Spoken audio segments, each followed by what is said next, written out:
மதுரை மண்ணில் மதுரைக்காரர்களே அதிகமாக பார்க்காத ஆண்டி முருகனின் ஆச்சரிய ஸ்தலம்.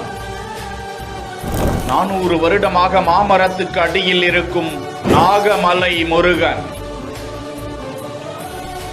நீரோடை எதுவும் இல்லாமல் வற்றாமல் ஊற்றிக்கொண்டே இருக்கும் முருகசாமியின் ஊற்று. எங்கிருந்து வருது அப்படின்லாம் தெரியாது, கண்டே பிடிக்க முடியல. முடியல. ஓ, அதோட தெரியல.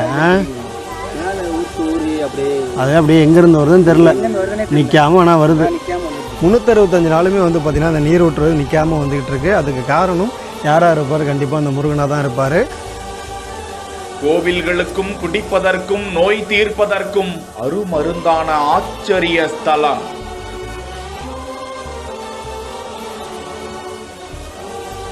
மதுரை மாவட்டம் நாகமலை புதுக்கோட்டையில் இருந்து 12 கிலோமீட்டர் பயணம் செய்தால் இடதுபுறமாக திரும்பி இந்த ஒத்தையடி பாதை வழியாக நீண்ட தூரம் நடந்து செல்ல வேண்டும். வழி நெடுக இருபுறமும் அடர்ந்த வனப்பகுதிகளை காண முடிகிறது. அந்த ஆச்சரிய மாமரம் ஆலமரம் போன்று பறந்து விரிந்து குடை போன்று இருக்க, அங்குள்ள முருகன் சிலை ஆண்டி கோலத்தில் இருப்பதையும் அது சுமார் 400 ஆண்டுகளாக அவ்விடத்தில் இருக்கிறது என்றும் பகுதி மக்களால் கூறப்பட்டாலும் அந்த கோவிலுக்கு பின்னால் இருப்பதை பார்த்தால்தான் ஆச்சரியமாக இருக்கிறது.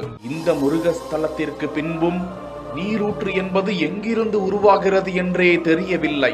அங்கு கட்டப்பட்ட மேடை ஒன்றில் யாழி வாயிலிருந்து 365 நாட்களும் வற்றாத ஜீவ தீர்த்தம் வந்து கொண்டே இருக்கிறதாம். சுற்றுவட்டார பகுதிகளில் இருந்து கோவில் கும்பாபிஷேகம் உள்ளிட்டவற்றுக்கும் மாலை அணிவித்தல் சடங்கிற்கும் இங்கு வந்துதான் தண்ணீர் எடுத்து செல்கிறார்கள்.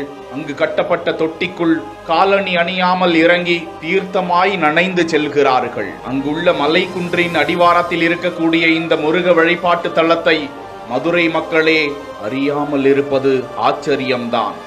முருகனை வழிபட்டு அங்குள்ள தீர்த்தத்தில் குளித்துவிட்டு சென்றால் தீராத நோய் தீர்கிறது, போகாத கஷ்டங்கள் போய்விடுகிறது, குழந்தை வாக்கியம் கிடைப்பதால் புல் ஊத்து என அந்த தளத்திற்கு பெயர் இருப்பதாக அப்பகுதியினர் கூறுகிறார்கள். முக்கியமாக அந்த நீரூற்று எங்கிருந்து வருகிறது என ட்ரோன் மூலமாக தேடி சென்று பார்த்தாலும் நீரூற்று வழித்தடத்திற்கான எந்த தடயமும் இல்லை என இங்குள்ள இளைஞர்கள் ஆச்சரியப்படுகிறார்கள்.